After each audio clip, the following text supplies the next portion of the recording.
পাথর চুষে খাওয়ার মতো কয়েকশো বছরের পুরনো সংস্কৃতি এখনো জীবিত আছে চীন দেশে। মুখরোচক মশলা মাখানো পাথর পাওয়া যায় চীনের রেস্তোরাঁ থেকে শুরু করে রাস্তার পাশে উন্মুক্ত খাবারের দোকানগুলোতে, যা তৈরি করা হয় নদীর তলায় থাকা ছোট ছোট গোল গোল নুড়ি পাথর দিয়ে।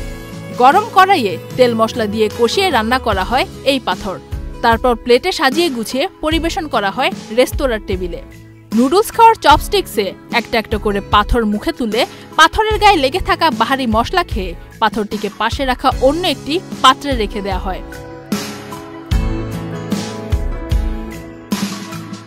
সুওডিউ নামক এই খাদ্য রান্না করার সময় শুকনো লঙ্কার ফোড়ন দেওয়ার পরে অন্য মশলা এবং কয়েক কোয়া রসুনও দেওয়া হয়। তারপর মশলাদার খাবারটি নানা রকম পাতার সালাদ সহযোগে পরিবেশন করা হয়।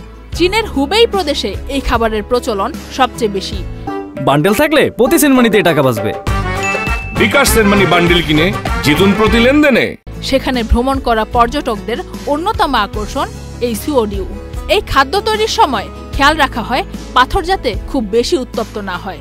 এদিকে পাথর কম উত্তপ্ত হলে তেল মশলা পাথরের গায়ে ঠিকভাবে লাগে না, তাই দক্ষ বাবুর্চিরা খুবই সতর্কতার সাথে এই নুড়ি পাথরগুলো রান্না করে থাকেন। লোকশ্রুতি আছে কয়েক শতক পূর্বে চীনের মাঝিরা এই খাবার খেতেন। নৌকায় করে দূর দূরান্তে যাওয়ার পথে যখন তাদের খাবার ফুরিয়ে যেত, তখন নদীর তলার এই পাথরকেই সাথে থাকা বিভিন্ন মশলা মাখিয়ে রান্না করে ক্ষুধা নিবারণ করতেন তারা। মাঝিদের সেই ঐতিহ্যই ধরে রেখেছেন তাদের পরবর্তী প্রজন্ম, আর এখন সেই খাবারই মন ভরে উপভোগ করছেন চীনের জনগণ থেকে শুরু করে চীনে ভ্রমণ করতে আসা বিভিন্ন দেশের পর্যটকেরা। সারফেস।